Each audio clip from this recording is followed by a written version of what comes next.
Shavua Tov Rabotai, on est dans la dernière semaine du mois de Heshvan, ou peut-être Mar Heshvan, et on est aujourd'hui le 26, c'est le nom de Dieu. Chaque matin, quand on lit Shiviti Hashem Lenegdi Tamid, ce qui veut dire pour nous qu'il y a toujours le nom de Dieu devant moi, mais le Baal Shem Tov, il nous apprend que le nom de Dieu doit être égal devant nous chaque jour, dans le bien comme dans le moins bien. Si je sais que chaque chose dans ma vie vient de Dieu et je le retrouve derrière ça, j'arrive au top niveau, ça s'appelle Shiviti, Shavé en hébreu. C'est égal.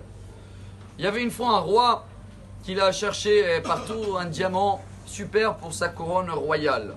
Et le premier ministre, on va dire comme ça, il s'est engagé, allez amener tout le reste, moi jamais le diamant. Il est parti chercher dans toutes les villes jusqu'à qu'il a trouvé vraiment une pierre magnifique. Et quand il arrive, tout le monde voit la pierre, ils sont tous merveillés, même le roi. Mais il a dit, c'est vraiment un diamant ou pas? Qui c'est qui prend le marteau, il va le casser parce que je vais voir, c'est un diamant, il se casse jamais. Tous les ministres, ils ont fait passer le marteau. Personne n'a osé de casser la pierre que l'autre, il a vendu toutes ses économies, ça l'a coûté quelques millions de dollars. Le seul à la fin qui a pris le marteau, c'est le Premier ministre qui a acheté la pierre.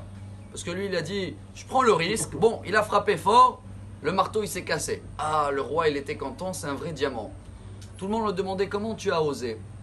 Il a dit, j'ai osé d'une simple raison. Même si c'est encore plus dur pour moi, parce que c'est moi qui ai tout investi. Imaginez-vous maintenant que c'est faux. Mais comme la volonté de Dieu, du roi, au début, c'était d'avoir un diamant.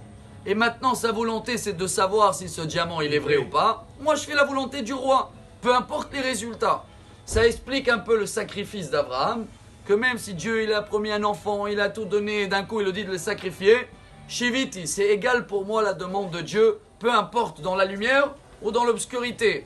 Pour cela, chers amis, on va terminer en beauté, parce que chaque matin, on remercie le coq.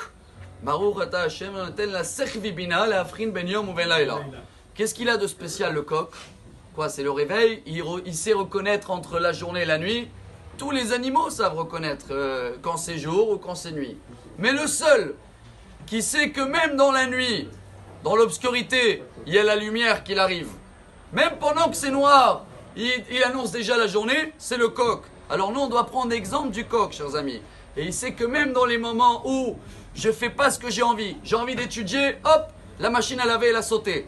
Et bien la volonté de Dieu maintenant, c'est que tu vas t'occuper de la machine à laver. Et tu dois la prendre de la même égalité comme la volonté d'étude. Si on arrive à prendre l'exemple du coq, que même quand il fait noir, il sait qu'il fera jour, c'est pas qu'une phrase que tout le monde dit. Le coq, il le vit. Venez au nom de Dieu, aujourd'hui le 26, pour terminer la dernière semaine de Mar Heshvan. On a vu que Mar, ça peut être amer comme ça peut être Mar, monsieur. Alors venez, on essaye d'appliquer et de mettre égal devant nous le nom de Dieu. Peu importe que ce sera, si Dieu veut, que dans la lumière. Et comme ça, Bezrat Hashem, on va pouvoir rentrer à la fin de semaine de le mois de la poche et le mois du cœur, le mois de Kislev. Excellente journée, bonne semaine. Amar Rabbi Elazar, Amar Rabbi Hanina.